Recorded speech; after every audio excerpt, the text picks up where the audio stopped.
दोस्तों, आज हम सुनेंगे आप लोगों के साथ तारा रानी की कथा, जो नवरात्र व्रत रखने वाले या जागरण करने वाले लोगों को जरूर सुनना चाहिए। इससे मिलता है पूजा का संपूर्ण फल और घर में आती है खुशियाँ।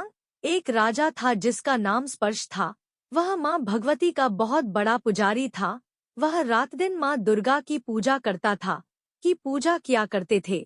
माँ ने भी उन्हें राजपाट, धन दौलत, ऐशो आराम के सभी साधन दिए थे। कमी थी तो सिर्फ यह कि उनके घर में कोई संतान नहीं थी। यह गम उन्हें दिन रात सताता था। वो माँ से यही प्रार्थना करते थे कि माँ उन्हें एक संतान दे ताकि उनका वंश चलता रहे। माँ ने उसकी पुकार सुन ली। एक दिन माँ ने आकर राजा को स्वप्न में दर्शन दिए और कहा कि वे उसकी तेरी भक्ति से बहुत प्रसन्न हैं। उन्होंने राजा को 2 पुत्रियां प्राप्त होने का वरदान दिया। कुछ समय के बाद राजा के घर में एक कन्या ने जन्म लिया। राजा ने अपने राज दरबारियों को बुलाया, पंडितों और ज्योतिषों को बुलाया और बच्ची की जन्म कुंडली तैयार करने का हुक्म दिया। पंडितों और ज्योतिषियों ने उस बच्ची की जन्म कुंडली तैयार की और कहा, है राजन, यह कन्या तो साक्षात देवी है। यह कन्या जहाँ भी कदम रखेगी वहाँ खुशियाँ ही खुशियाँ होंगी। यह कन्या भी भगवती की पुजारिन होगी। उस कन्या का नाम तारा रखा गया। थोड़े समय बाद राजा के घर वरदान के अनुसार एक और कन्या ने जन्म लिया। मंगलवार का दिन था। पंडितों और ज्योतिषियों ने जब जन्म कुंडली तैयार की तो उदास हो गए। राजा ने उदासी का कारण पूछा तो वे कहने लगे, महाराज, यह कन्या आपके लिए शुभ नहीं है। राजा ने उदास होकर ज्योतिषियों से पूछा कि मैंने ऐसे कौन से बुरे कर्म किए हैं जो कि इस कन्या ने मेरे घर में जन्म लिया है। उस समय ज्योतिषियों ने अपनी ज्योतिष लगाकर बताया। कहने लगे कि ये दोनों कन्याएं जिन्होंने आपके घर में जन्म लिया है, पिछले जन्म में राजा इंद्र की अप्सराएं थी। इन्होंने सोचा कि हम भी मृत्युलोक में भ्रमण करें तथा देखें कि मृत्युलोक पर लोग किस तरह रहते हैं। दोनों ने मृत्युलोक पर एकादशी का व्रत रखा।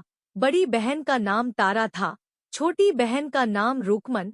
बड़ी बहन तारा ने अपनी छोटी बहन से कहा कि रुकमन, आज एकादशी का व्रत है, हम लोगों ने आज भोजन नहीं खाना, तू बाजार जाकर फल ले आ। रुकमन बाजार फल लेने के लिए गई। वहां उसने मछली के पकोड़े बनते देखे। उसने अपने पैसों के तो पकोड़े खा लिए तथा तारा के लिए फल लेकर वापस आ गई। फल उसने तारा को दे दिए। तारा ने पूछा कि तू अपने लिए फल क्यों नहीं लाई? तो रुकमन ने बताया कि उसने मछली के पकोड़े खा लिए हैं।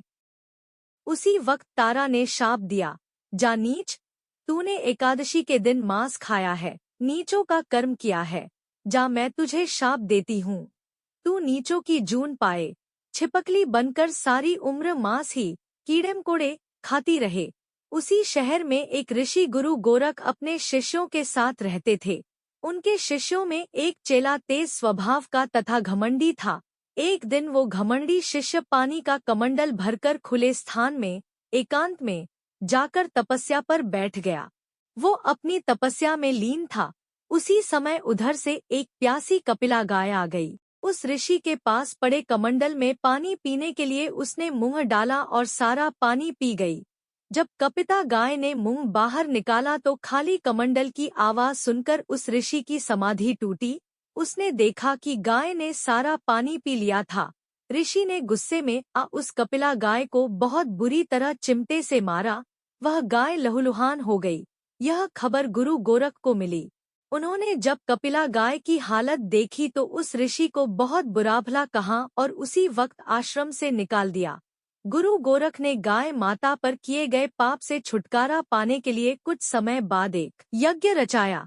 इस यज्ञ का पता उस शिष्य को भी चल गया जिसने कपिला गाय को मारा था। उसने सोचा कि वह अपने अपमान का बदला जरूर लेगा।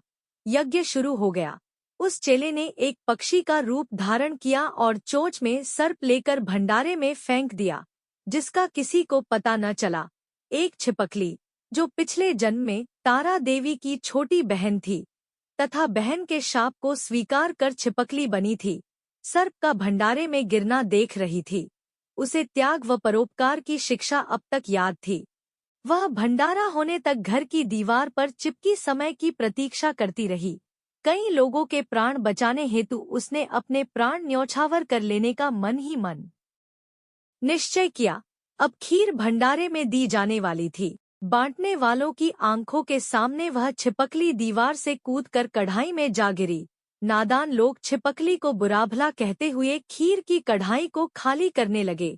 उन्होंने उसमें मरे हुए सांप को देखा। तब सबको मालूम हुआ कि छिपकली ने अपने प्राण देकर उन सबके प्राणों की रक्षा की है। उपस्थित सभी सज्जनों और देवताओं ने उस छिपकली के लिए प्रार्थना की कि उसे सब योनियों में उत्तम मनुष्य जन्म प्राप्त हो तथा अंत में वह मोक्ष को प्राप्त करे। तीसरे जन्म में वह छिपकली राजा स्पर्श के घर कन्या जन्मी। दूसरी बहन तारा देवी ने फिर मनुष्य जन्म लेकर तारामती नाम से अयोध्या के प्रतापी राजा हरिश्चंद्र के साथ विवाह किया। राजा स्पर्श ने ज्योतिषियों से कन्या की कुंडली बनवाई। ज्योतिषियों ने राजा को बताया कि कन्या आपके लिए हानिकारक सिद्ध होगी, शकुन ठीक नहीं है, अतः आप इसे मरवा दीजिए। राजा बोले, लड़की को मारने का पाप बहुत बड़ा है, मैं उस पाप का भार नहीं बन सकता। तब ज्योतिषियों ने विचार करके राय दी, हे राजन, आप एक लकड़ी के संदूक में ऊपर से सोना चांदी आदि जड़वा दें, फिर उस संदूक के भीतर लड़की को बंद करके नदी में प्रवाहित कर दीजिए। सोने चांदी से जड़ा हुआ संदूक अवश्य ही कोई लालच से निकाल लेगा और आपकी हत्या कन्या को भी पाल लेगा। आपको किसी प्रकार का पाप न लगेगा। ऐसा ही किया गया और नदी में बहता हुआ संदूक काशी के समीप एक भंगी को दिखाई दिया। वह संदूक को नदी से बाहर निकाल लाया। उसने जब संदूक खोला तो सोने चांदी के अतिरिक्त अत्यंत रूपवान कन्या दिखाई दी। उस भंगी के कोई संतान नहीं थी। उसने अपनी पत्नी को वह कन्या लाकर दी तो पत्नी की प्रसन्नता का ठिकाना न रहा।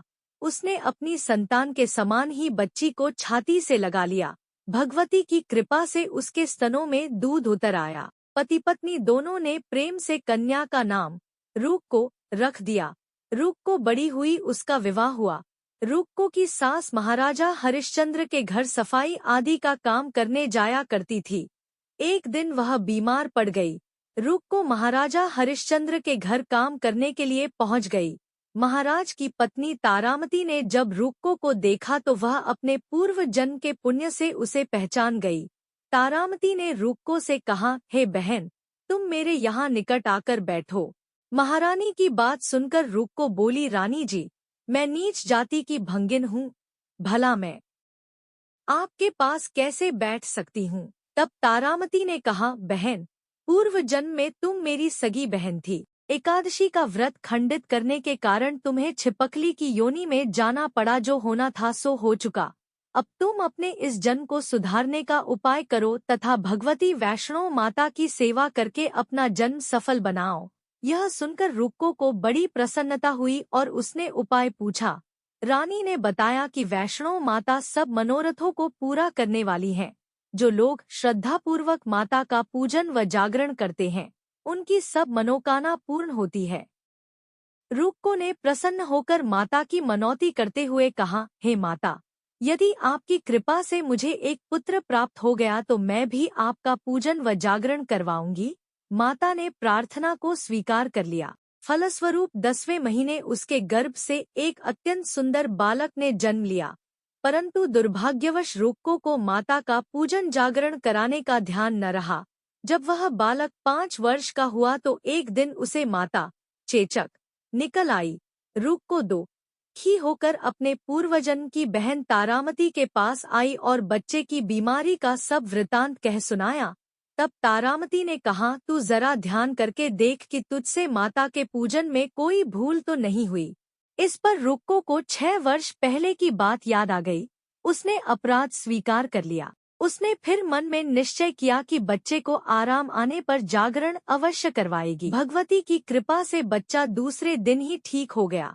तब रूक ने देवी के मंदिर में ही जाकर पंडित से कहा कि मुझे अपने घर माता का जागरण करना है, अतः आप मंगलवार को मेरे घर पधार कर कृतार्थ करें। पंडित जी बोले, अरे रूक, तू यही 5 रुपए दे जा, हम तेरे नाम से मंदिर में ही जागरण करवा देंगे। तू नीच जाति की स्त्री है, इसलिए हम तेरे घर में जाकर देवी का जागरण नहीं कर सकते। रूक ने कहा, हे पंडित जी, माता के दरबार में तो ऊंच नीच का कोई विचार नहीं होता, वे तो सब भक्तों पर समान रूप से कृपा करती है, अतः आपको कोई ऐतराज नहीं होना चाहिए। इस पर पंडित ने आपस में विचार करके कहा कि यदि महारानी तुम्हारे जागरण में पधारे तब तो हम भी स्वीकार कर लेंगे। यह सुनकर रुक्को महारानी के पास गई और सब वृतांत कर सुनाया। तारामती ने जागरण में सम्मिलित होना सहर्ष स्वीकार कर लिया। जिस समय रुक्को पंडितों से यह कहने के लिए गई महारानी जी जागरण में आवेंगी, उस समय सेन नाई वहां था। उसने सब सुन लिया और महाराजा हरिश्चंद्र को जाकर सूचना दी। राजा को सेन नाई की बात पर विश्वास नहीं हुआ। महारानी भंगियों के घर जागरण में नहीं जा सकती, फिर भी परीक्षा लेने के लिए उसने रात को अपनी उंगली पर थोड़ा सा चीरा लगा लिया जिससे नींद न आए। रानी तारामती ने जब देखा कि जागरण का समय हो रहा है परंतु महाराज को नींद नहीं आ रही तो उसने माता वैष्णो देवी से मन ही मन प्रार्थना की कि हे माता, आप किसी उपाय से राजा को सुला दे ताकि मैं जागरण में सम्मिलित हो सकूं। राजा को नींद आ गई। तारामती रोशनदान से रस्सा बांधकर महल से उतरी और रुक्को के घर जा पहुंची। उस समय जल्दी के कारण रानी के हाथ से रेशमी रुमाल तथा पाव का एक कंगन रास्ते में ही गिर पड़ा। उधर थोड़ी देर बाद राजा हरिश्चंद्र की नींद खुल गई। वह भी रानी का पता लगाने निकल पड़ा। उसने मार्ग में कंगन व रुमाल देखा। राजा ने दोनों चीजें रास्ते से उठाकर अपने पास रख ली और जहां जागरण हो रहा था वहां जा पहुंचा। वह एक कोने में चुपचाप बैठकर दृश्य देखने लगा। जब जागरण समाप्त हुआ तो सबने माता की अरदास की। उसके बाद प्रसाद बांटा गया। रानी तारामती को जब प्रसाद मिला तो उसने झोली में रख लिया।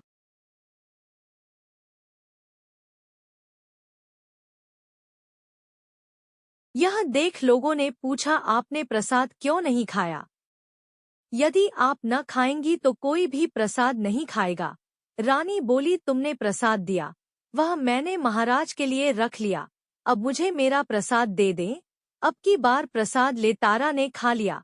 इसके बाद सब भक्तों ने माँ का प्रसाद खाया। इस प्रकार जागरण समाप्त करके प्रसाद खाने के पश्चात रानी तारामती महल की तरफ चली। तब राजा ने आगे बढ़कर रास्ता रोक लिया और कहा, तूने नीचों के घर का प्रसाद खा अपना धर्म भ्रष्ट कर लिया।